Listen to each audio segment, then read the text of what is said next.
Welcome everybody to News of the Day from the True Health Initiative. I'm Dr. Tom Rifai, lifestyle medicine specialist and editor for News of the Day, and I am super geeked to welcome leaders of the McDougall platform with us today. Heather McDougall, the CEO of the program, the Chief Medical Director, Dr. Anthony Lim. I'm really just super happy to get right into this opportunity for people who are looking for lifestyle support or maybe full transformational lifestyle change and all of the multidisciplinary components of that the McDougall program can provide. Heather, I know that you have been involved in the business of McDougall, and your father's legendary. Okay, it's not a secret. In fact, I remember one of my early heroes and someone we all kind of look at in terms of past. In Nathan Pritikin. I remember watching the interview between Dr. McDougall and Nathan Pritikin, and we have a common friend among all of us in terms of Jeff Novick, and hats off to Jeff. What a wonderful connect there. So I'd like to just get an idea in terms of each of you, maybe give a little bit of a background. Clearly you've had a lot to do with the program and making sure that it is a leader in overall from the website and day-to-day business operations and recipe development and on, that you are clearly integral component. And Dr. Lim, wow, from east to west coast, right? He goes from getting his undergrad at Stanford and then goes all the way on the other side of the land of the brave to out to the East Coast and gets a degree in both law from Harvard. Geez, he's just an underperformer here clearly, and then a medical degree from Boston University, and clearly has a inherent interest in lifestyle as medicine and plant-rich nutrition, which is sadly an exception. So we'll be asking among physicians, and so we'll be asking you how that journey worked out with you. If it's all right with you, with that basic background, I'd like to hear a little bit more about each of your personal stories in passion for lifestyle and plant-rich nutrition. And then I'd like to go into a little bit about what you can offer our viewers regarding the program and opportunities they would have to learn from the McDougall program from wherever they may be. Heather, would you mind starting and giving us a little bit more detail about your path? Sure. Well, being Dr. McDougall's daughter, I've been around this my whole life. So I've worked for him in one capacity or another since I was 14 years old. So this is part of my life, and it's my passion, and I love it. I wear many hats, as you said, being the CEO, but it's something that means a lot to me. I have 3 boys, and their health and the health of the planet is incredibly important to me. And so that's what keeps me going. And being able to reach people now online has been amazing. There are some good things that have come out of COVID, and pushing us to bring our programs online has been one of them. So there was no struggle for you in terms of being pushed into it or anything like that. You said since 14 years of age. That's new information to me. So this was really a natural passion for you. Is that fair to say? Or well, there was struggle. I mean, my dad always jokes that when I rebelled, it was to eat hamburgers, So, but they raised me this way, and this is the way we ate at home, and this was our life, and this is what I was taught. But I had to rebel a little bit and go to the other side. But this is what works, and this is how I live my life, and this is how I raise my children. So I love it. I believe in it, and that's that's very natural. I mean, I think there's a little rebel in all of us, and I think we are all better for understanding that it's the totality of what we do in lifestyle that really matters.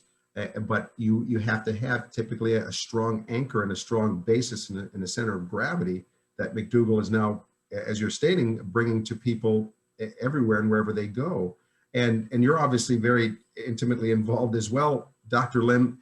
Let us know how you both came to the realization that you'd like to practice medicine through a lifestyle first approach, and then the merging of yourself with the McDougall program. Yeah, well, it's kind of humorous because while Heather at 14 was having beans, brown rice, and broccoli, I was gorging on banana splits and Wendy's Frosties and there's bananas in there. Yeah. And cherries, right? A cherry on top, nuts for that matter.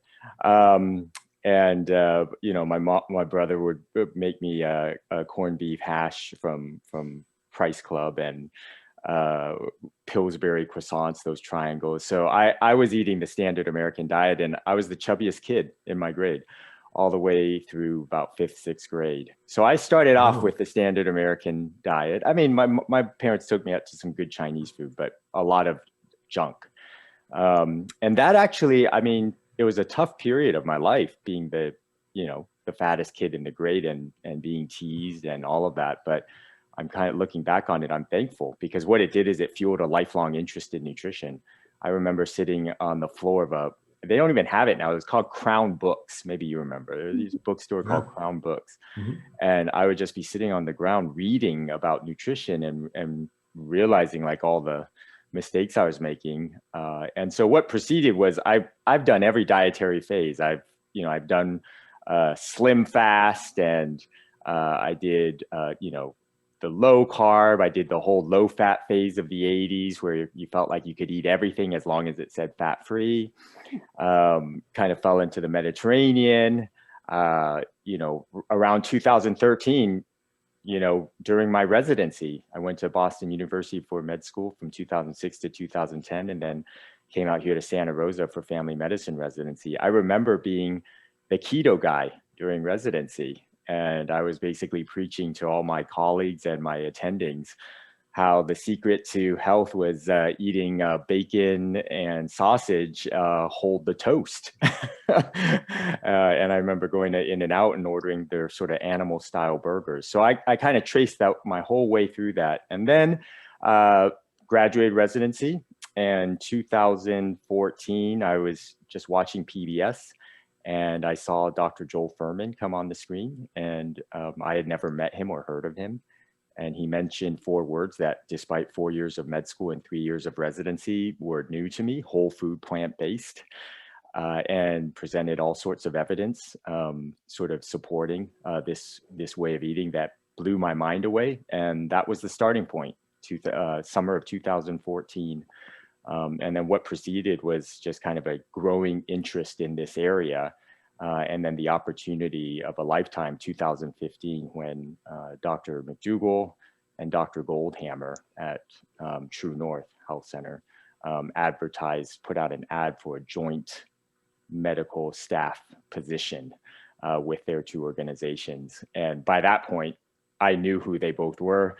I remember having it on my list of things to do is one day meet them, you know, one day sort of like shadow for half a day. And because I was local in Santa Rosa by that time. Bucket list check. Yeah, it's bucket list check, just sort of, you know, kind of develop in this area, and this opportunity to actually work for both organizations was really a dream. And I thought, well, not much chance I'll get it, considering that 2 years ago, I was eating animal style burgers. So it's not like I have this long resume of 10 years in the plant-based movement, but I thought I would apply, and somehow it worked out. So since 2015, I have been with both True North Health Center and the McDougall program. And it's been a dream job, to be honest. That's wonderful to hear. And you know, if I can back you up, I think that when you've been there, done that, it provides you that much more, you know, credibility in the process. It really adds a perspective from a personal perspective that enhances your professional perspective that I think is very valuable. So I love self-deprecation though as well. So I'm always into that type of humor. But you know, credit to you. That's a huge added part of your resume, that you have been multifaceted and you've seen it and you can understand from that perspective. And we've all had to kind of, you know, pivot through the pandemic from, you know, what we thought was the gold standard in person, face to face, and nothing against that. I mean, it's fine.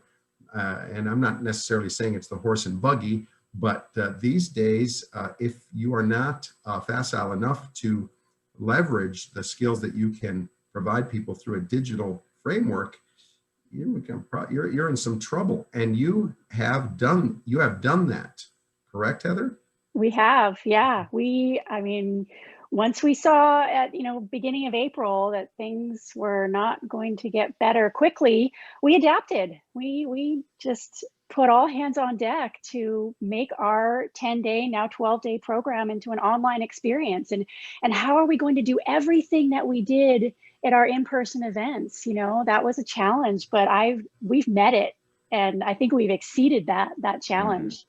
Mm-hmm. We were a little worried, or is it going to be the same? They're not going to be able to cook for themselves, but adherence has been better. Weight loss has been better. We've really spent a lot of time having that one-on-one interaction, having a lot of group chats, Q&A, a lot of chances for people to interact and ask questions. And it's been fun. I mean, before March, I'd never Zoomed before. And now, it's a huge part of my life. So it's been amazing. And here we are on Zoom. And so it is an immersive experience. So it really gets people off to kind of a kickstart. And there now, I think what you mentioned or might have implied, and I don't want to mischaracterize it, so please correct me if I'm wrong, but that there's something about having them do it in their actual own environment that may add to and enhance the potential. Not that there's anything wrong to come to a beautiful, perfected atmosphere or setting in a sort of residential kind of setting,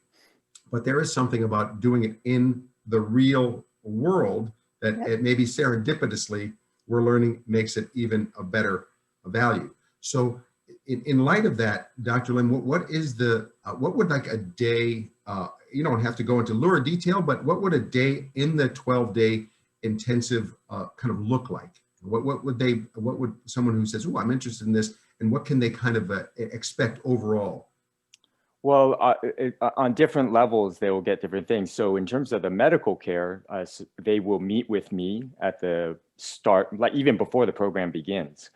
And we meet anywhere from 30 minutes to, I'll be honest, the longest went 2 hours. I had a 2-hour initial visit. And it's really going over their entire medical history, family history, social history, honestly, is a big one. And just trying to understand them better and kind of already start recommendations about medications that they should discontinue and certain behavioral lifestyle steps I recommend they already start taking. They'll meet with me again at the midpoint of the program, about 5-6 days through, and then one more time at the end where we kind of wrap everything up. And then I dictate a letter for them to show their doctor with kind of their instructions going forward. That's the medical piece. But then on a day-to-day, they're checking in every morning with one of their support specialists. We have two, Tiffany and Corey, who are basically holding their hands from day one, or even before the program begins, and just giving them all the support that they need, because they not only need kind of the nuts and bolts, a lot of times they need emotional and social support. And I know that you believe in accountability. It's one of your 5 values, right? Compassionate accountability, but yes, compassionate accountability. And so that's what they provide. One of the treats of the online piece is that in the past, Dr. McDougall would come down to lecture for a few days, but then he and Mary would need to go back home. Now they're able to meet with Dr. McDougall every morning for a morning chat. And I think that's a real highlight for them to just be able to ask all the questions they want in a very unhurried manner, kind of like a morning informal chat session. Then they have a morning lecture and an afternoon lecture. So one at 9 a.m. and then another usually at 4 p.m. Sometimes they will have, 3 p.m., Heather, they will have like a success story person come on, or a cooking demo. It's exercise physiologist, Jack Dixon will talk to them about movement.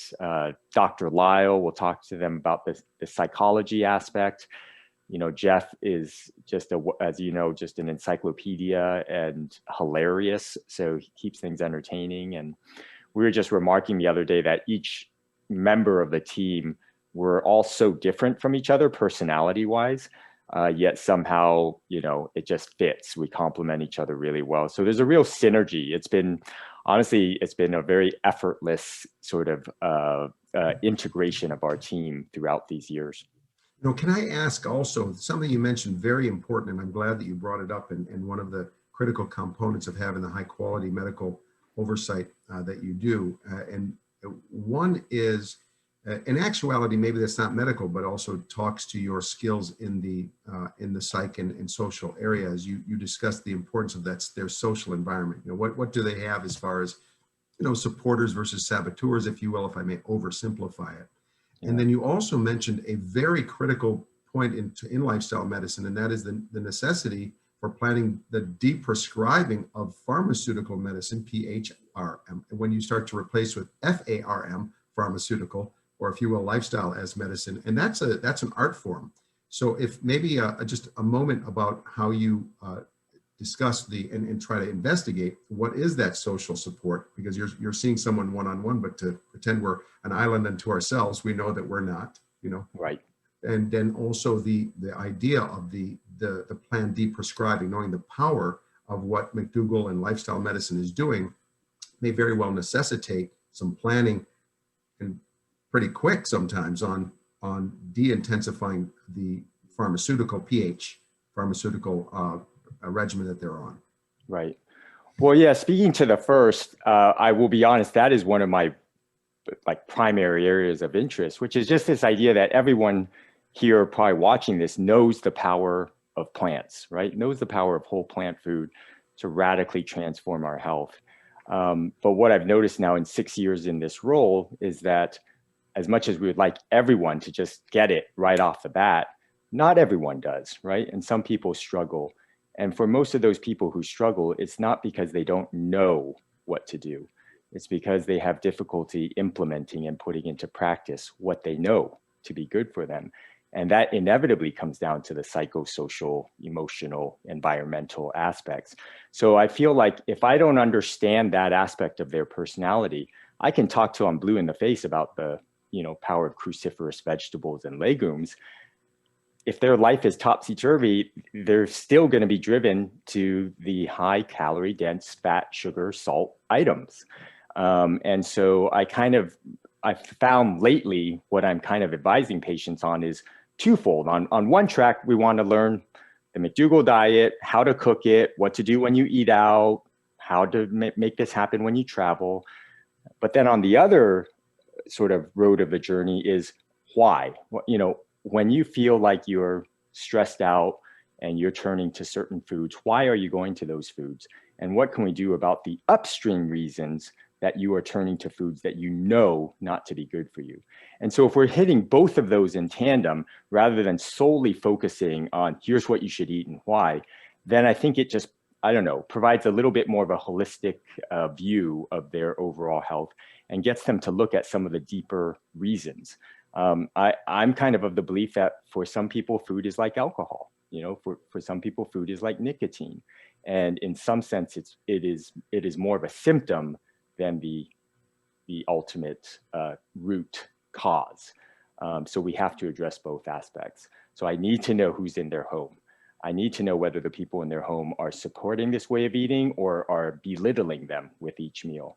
I need to know their work-life balance because I need to know that if they're working from 6 a.m. till 10 p.m., we could talk to them about how to prep meals, but they're going to be too tired and too stressed out, and they're going to go for the easiest thing available to them. I need to know what sources of stress coping they have when life gets stressful, because if things are smooth, they could do great. But what I find is that for most people who kind of fall off the wagon, it wasn't when things were going great. It was when something unexpected happened, a death in the family, unemployment, a pandemic. And so I want to know that even if their stress quotient goes up, that we're building resiliency skills to match those stressful circumstances. And it's not easy, but at least by planting the seed and getting them to think in that way, it's both humbling, but it's also inspiring them because it forces them to make changes at deeper levels in other areas of their life besides just their food. In terms of the medications, I mean, it's the reason I love this area of medicine is because it works it works well, and it works quickly. And if patients are actually able to follow what we're telling them to do, then it would be dangerous to keep them on all their blood pressure medications, and it would be dangerous to keep them on all their diabetes medications. We work with both Lumen and Whole Foods. So we run an employee immersion program. We just ran a Lumen program the end of last year. This is one of our star patients. She came in on amlodipine, losartan, and hydrochlorothiazide, 3 blood pressure medications, and metformin and glimepiride, 2 diabetes medications. She's off all 5 of them, and her blood pressure, she's down 20 pounds. We went in our last call 1 month ago. She's down 20 pounds since the end of last year. She's off all her blood pressure medications with a blood pressure in the 120s over 80s. And she's off all her diabetic medications with fasting blood sugar in the 120s. I mean, that's, it's remarkable. So imagine if she was on all of those medications, she would be hypotensive and lightheaded and falling and at risk for hypoglycemia. Possibly in the parking lot of Whole Foods, right, which we don't want. That is exactly. That is wonderful. And with so much, and we're obviously as physicians, there's FDA indications for certain medications, certain times, but with so much headline about a new drug to manage this cardiometabolic issue or that, even the most recent one, which I'll leave unnamed because it's not relevant, on breakthrough for obesity management. And then ironically, I read in the paper, which is in the New England Journal, it wasn't the drug the first 68 weeks, but it was plus lifestyle support. And you're thinking, really, that's the engine. If anything, a medication might be a turbocharger, or maybe is a better word, but it's not the engine. Right. The engine is the lifestyle. Absolutely. And so, Heather, the concept of having this pivot and then having this immersion always begs the question of the support afterwards. So what is happening in terms of after the immersion? And Jeff gave me some idea, but I'd like you to maybe to kind of follow up a bit on what happens after, the chapter after Star Wars. What's Empire Strikes Back? What's Return of the Jedi? I'm sorry, I do a lot of Star Wars analogies, but what's that next chapter? How does that support work after the 12-day immersion? So that's been one of the great things that we've added to our online course that we never had for our in-person events, is 1 year of support from our support specialists. So for the first 3 months, they check in weekly, one-on-one video calls. And then for the 9 months after that, they're monthly video calls. And then every month, Dr. McDougall, Mary, and myself check in with the whole group. So there's a lot of accountability. There's a lot of support, weekly for the first 3 months. And after the first 3 months, they've really gotten it. So it's okay to go down to monthly, but we're here. I mean, when they graduate, they get all of our email addresses. I mean, our goal is for them to succeed. And we always say this is simple, but not easy. So we know there's going to be bumps and questions, and we want to be here to guide them through that with no judgment. I mean, we get it, like Anthony and I, we both have had our ups and downs, and we've experimented, and that's okay. What's important is that you get back on track, and we're there to do that. And so the year of support has been really fun, really great to get to know people. I mean, I feel like I know these people so much better now that I see them monthly. And so you're creating a community. You're creating a community, and by the way, I really have to say, I wasn't expecting you to say it, but you really, in my opinion, nailed something when you said simple but not easy. And there's a difference, but we make it, and I mean society as a whole, seems to make it seem like it's so complicated. Look, it's challenging enough. It's not that complicated, but the support is so important. If it were that easy, then we'd just have no issues, right? There wouldn't be a cardiometabolic or diabetes epidemic. It'd be hard to achieve that. I'd have patients coming to me saying, Dr. Rifai, you're a specialist in diabetes. Oh yes, okay, I want diabetes. Can you help me get it? Because it's so hard. It's not. But if you look at the difference, I mean, if your friend is stuck under a car, it's really not complicated. It's not easy. You better find 8 strong people really fast and lift the darn car. But you don't need physics formulas. You don't need a PhD. It ain't complicated. It's not easy, but it's not complicated. and that support that helps people transition from the old habits die hard, you know, and you have to kind of chip away at them, and you establish these new plants of no pun intended, of planting new seeds of new behaviors that you have to foster them, and you have to water them, and that's what you're doing throughout the support program. And then I imagine if somebody has a slip, if you will, as Dr. Lim was talking about, that they could re-engage and go up in intensity if they need. Oh, absolutely. We actually offer weekly support ongoing after the first 3 months if they want that for an additional charge. And some people do. They love that weekly check-in with Tiffany or Corey. They love that accountability. But they're always welcome to come back and re-engage, and we'll do what we need to do. Either they need to see Dr. Lim or just check in with one of us, but we give them that community, that sense that they're not alone, because we don't live in an environment that supports this type of lifestyle. So that's a lot of times why it's so challenging. But then you just come back to McDougall and you say, okay, there are other people that think like I do. I'm not crazy. This isn't weird. And that's been really great for people. And your father as well has said, I mean, if I'm not mistaken, you can correct me if I'm wrong, but speaking of this flexibility, this discipline without extremism, that yeah, on Thanksgiving, that's a special day for him, you know, and he might have a bit of turkey, and he doesn't like the concept of being described as in any way, as you know, rigid, that it's really a lifestyle, and that it's the totality of choices that matter over time. And what about in terms of, you don't have to reveal everything, but we're going to go a little bit. I may be throwing you off a little bit, but a day with Heather or a day with Dr. Lim, what is, what's a favorite breakfast? And then what do you do for physical activity? You don't have to deep delve too much, but give us a little bit of, what's your day like as a, representative of Lifestyle as Medicine yourself? Well, my favorite breakfast is oatmeal with blueberries and bananas. Pretty boring. That's kind of the standard McDougall fare. It works. Tastes great. Yeah. I have it on my menu frequently. So, and then you make it how? Do you make it the night before? Just, give people a little bit of, or do you make it on the spot? I just make it on the spot. I have 3 teenage boys, and they also enjoy oatmeal in the morning, thankfully. And I just make a big pot of it, and I have it on the stove, and everyone can help themselves and put what fruit they want on it, little brown sugar. But I've always got food. I mean, that's how my family's successful, is we've always got food in the fridge. We always have food prepared. I've always got beans and rice and fruit and veggies ready, so that we've got food when we need it. We eat when we're hungry. Beans and rice, Mexican food is a common staple in our house. And, I find that having those foods available for my boys, they're more likely to choose the healthier option. So I cook and shop and, prep meals quite a bit in the house. And to stay active, I go hiking. I have a neighbor. We do hiking twice a week, 7 miles.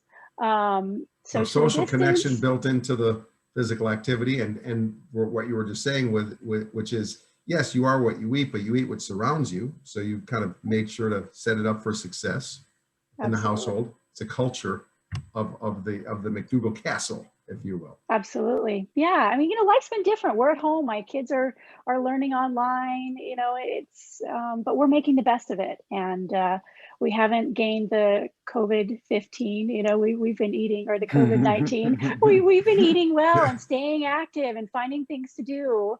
We're making the best of things, and lots of Zoom calls, lots of Zoom meetings, and, our 12-day course, it runs about every 5 weeks. So that takes up, 12 days of our time. It's, an intensive morning and an intensive afternoon. And so we've been busy. It's been great. That's great. So there's a lot of interest. There's a lot of interest out there. Well, what would you say then, and this can be to either of you then, is your, I don't know if there's an ideal. I personally think anyone that's willing to make lifestyle changes and their level of motivation defines their level of being ideal or not. But beyond that, let's presume people are motivated, they're reaching out to you. What would be the type of person, I hate to say patient because we're talking about real people, but person or patient that could really, benefit, although everybody can, as if you're 18 and you're motivated, good for you, prevent the problem, go for it. But who might be the ideal, classic range of McDougall participant? I mean, I'll say that I think, yeah, I think you kind of put your finger on it. It is someone who has, who realizes there is something that just doesn't seem right about the way that they are eating or living their life, that they know there is a healthier way out there. They really believe it, that they believe that the McDougall diet is going to take them more in that direction. And perhaps most importantly, they are very motivated, you know, to that, because the people, some people, you know, we know the whole readiness for change, right? And one level is, you know, how motivated they are, but another level is how confident they are. So if sometimes people know they could make the change, but they're just not that motivated to do it.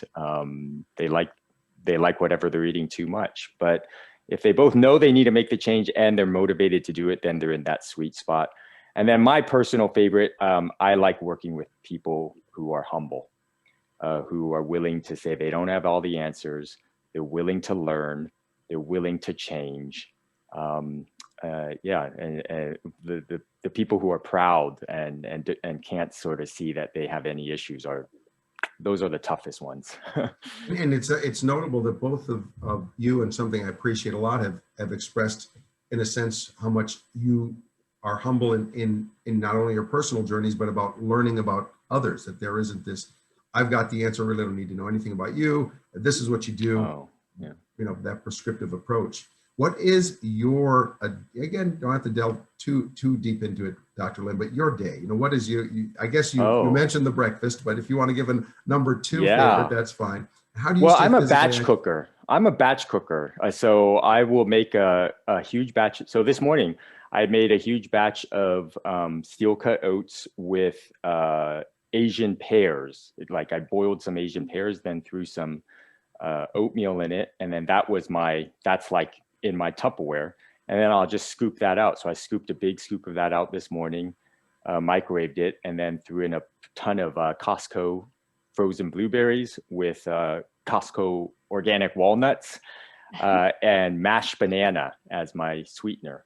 And I just stirred that all up. It was a bowl this big. And I'm set for the morning. I had some chai tea. Lunch, you know, oftentimes I'm Asian, so I'll make Chinese style. I'll make this big thing of soup, and I just get the water boiling. I throw in some ginger, and then I just cut up tons of potatoes into cubes, and I'll take some Napa cabbage, you know, whatever Chinese vegetables I have, cut those up, throw those in, mushrooms, shiitake mushrooms, some green onion, and I'll literally have a huge pot of it that I can just dole it out. I'll make huge pots of brown rice, huge things of beans. So I'm not too picky, and I like to practice what I preach, that, you know, I veer much more towards whole plant foods. I am not vegan, so I kind of take my lead from Dan Buettner and the Blue Zones, that it's what you do 90% of the time for the average person that matters the most. If you find that 10% leads you to enlarge in that, then maybe you can't handle that, right? And that's fair, but then just own it, that, you know, as Dr. McDougall says to some patients, moderation is not an option. So you need to know if that's the case for you. If having a bite of that dark chocolate is going to lead to you eating 3 bars of dark chocolate, then that's you know, you might need to draw that line and say, I can't even have any chocolate. But for me, I could have a square of dark chocolate and really enjoy it, and then not think about it after. So fair enough. So that's on the. And let me you both brought up something that, and maybe this is also an ode to, I'm sure Jeff is saying, you better say this. Both of you brought up abundance without even, there was not even a note about portion control. If anything, we are talking about the concept of, well, maybe we're going to bring up the technical term calorie density in a second, but the idea is that it's not about restriction and to see how much hunger you need to achieve whatever weight loss. And as a matter of fact, if anything, honing in on the therapeutic type of foods you're talking about. And the last thing you typically need to worry about, unless you want to make it a contest to see how much you can overstuff yourself beyond fullness, is to worry about hunger. It is built into the concepts taught at the McDougall program that you can definitely feel full for less calories without having to count calories. Is that a fair kind of summary? And how does that work? Absolutely. How does that work? We tell are you able to eat people all that? eat when you're hungry, eat till you're comfortably full. We do not want you to be hungry. We do not want you to portion control, count calories, none of that. Just eat the right types of foods, starches with vegetables and fruits. And it's a hard concept for people to get because they've spent so much of their lives restricting themselves and thinking that food is the enemy. And it's just the wrong kinds of foods that they've been eating. And once they switch that and pivot to the starches, it's just amazing. And we teach the optimal diet, but we don't require people to be 100% or, people find out what works with their lifestyle and how they're going to continue on with this lifestyle, because it's not a diet. It's something we want them to do for the rest of their lives. So how are they going to make it work in their lives? And I think at the 12-day program, we spend a lot of time helping people do that, and letting them know they don't have to be perfect. You can, but you don't have to. I like this. And Dr. Lim, when we're talking about, some people hear starch and they go, oh, no, you're not supposed to have starch. Yet I think what we have, I think what we're honing in here is there's a difference between a baked potato and a potato chip, right? I mean, and there's a concept in there that I think you, and it might be others too, I'm sure, but have discussed, and I've seen about this calorie concentration or calorie density. Can you give us a moment on that? Yeah, I mean, calorie density is one of my favorite topics to lecture on. And, I was first exposed to it from Jeff Novick. I mean, that's sort of his baby is calorie density. He's an expert on that subject. And so he taught me a lot. I'm thankful to him for that. And just take the example you brought up, a potato, let's just call it 300 calories per pound, right? The energy density per unit weight. So 300 calories per pound, and compare that to a potato chip, probably, let's just call it 2,200 calories per pound. So over a 7-fold difference in calorie density. And so you can just eat a lot more of the low calorie dense foods, which happen to be vegetables, fruits, whole grains or starchy vegetables, and then legumes in that order. So I just think, nature is beautiful. The human body is beautiful. And I really try to emphasize to patients just kind of this concept of what Heather mentioned, that it's the simplicity, the elegance of the human system to just know when it's had enough food and be satiated if you give it the right fuel. And achieving these optimal weights without even having to count calories or portion control, it just kind of fits with how I would view nature would work, right? I mean, back 100, 200 years ago, people were very slim in general, and they're not counting calories. So why are we resorting to these ridiculous sort of unsustainable ways of keeping our weight down rather than just eating the right chronic food? hunger, right? Yeah, it's like trying to ask exactly. someone to avoid secondhand smoke by holding their breath. Right. So the concept, and by the way, as an aside, if you're worried about protein, lentils and beans and peas have phenomenal quality sources of protein, but there's different ways to get water in there, right? You mentioned the legumes, so people are cooking the water into the food there. Through roots in the ground, so to speak, with tubers and starchy vegetables or leafy or cruciferous or fruits. And so one way or the other, though, you're getting that water in there, but it's the water in the food, right? I mean, it's not an issue. Have a raisin once in a while, but you can't eat raisins, drink water, and pray they turn back into grapes. Right. No, doesn't work that way. We get asked that a lot. So the water is in the food. It provides that weight and fullness, but so you're definitely satisfied, since weight is such an important part of satiety. And as last I read, it was somewhere around, maybe 4 pounds of food per day the average American might eat. So even at potatoes at 300, that's 1,200 calories. Nobody's gaining weight from the beaten up, downtrodden, beautiful potato. I'm sorry, I'm just stating it right here. Stop beating up on the potato. Right. Yeah, absolutely.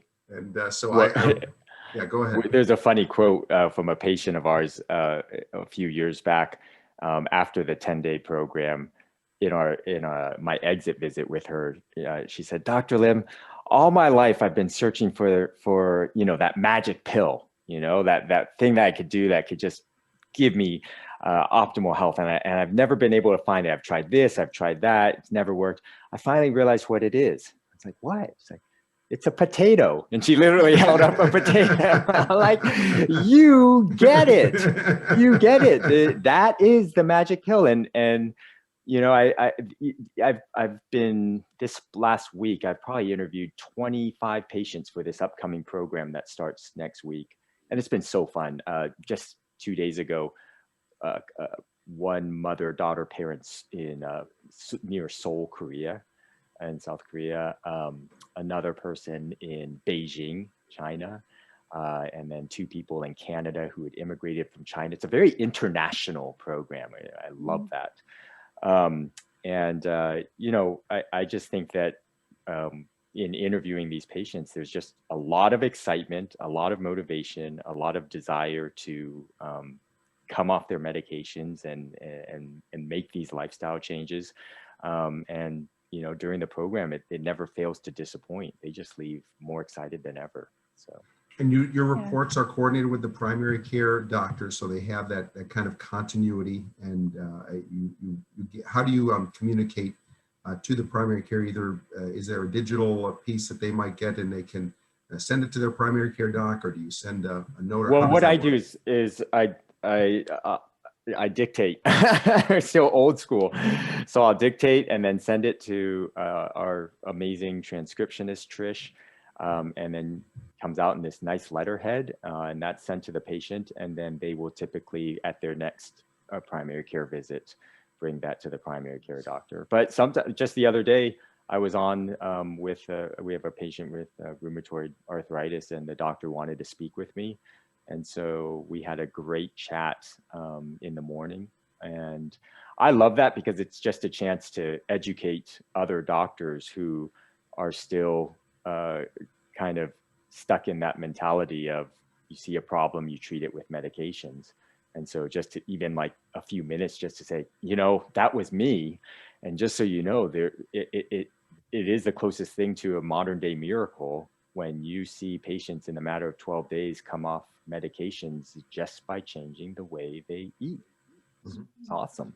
And it's testimony to the concept too, that when a doc has a motivated patient, to give them that opportunity, and that frankly the system isn't really designed to do that well all in all, and therefore opportunities like McDougall are out there, and we want people to know. So Heather, how does I think you mentioned there's a program that's coming up soon, and I imagine that's probably full already, but in general, how do people learn more? And it can be, by the way, if there's a book you'd like to suggest, or how to engage with the program, but how do people in general start to expose themselves to the universe of McDougall, if you will? So you just start by going to our website, which is drmcdougall.com. And from there, you can read all about the course. It's very, very detailed sample schedule, frequently asked questions. And then if you need more information, you can call Carol, our office manager, and she'll speak with you directly. Sometimes I'll even do a Zoom call with someone that's interested in the program. So, really any way we can reach people. But the first step is to go to our website. And this program is sold out, but our next one is in April, and we still have space available for that one. And one really nice feature, which people out there should be aware of, is that you can arrange a new patient consultation, a one-time new patient consultation with me to kind of go over your medical history and determine suitability for the program. And if you do end up signing up for the program, the cost of the consultation is 100% applied to the program fees, which means essentially the consultation was free. And that's been, so a lot of patients come through that way because, it's an investment, right? And we don't want anyone to invest in the program for whom it is not a really good fit.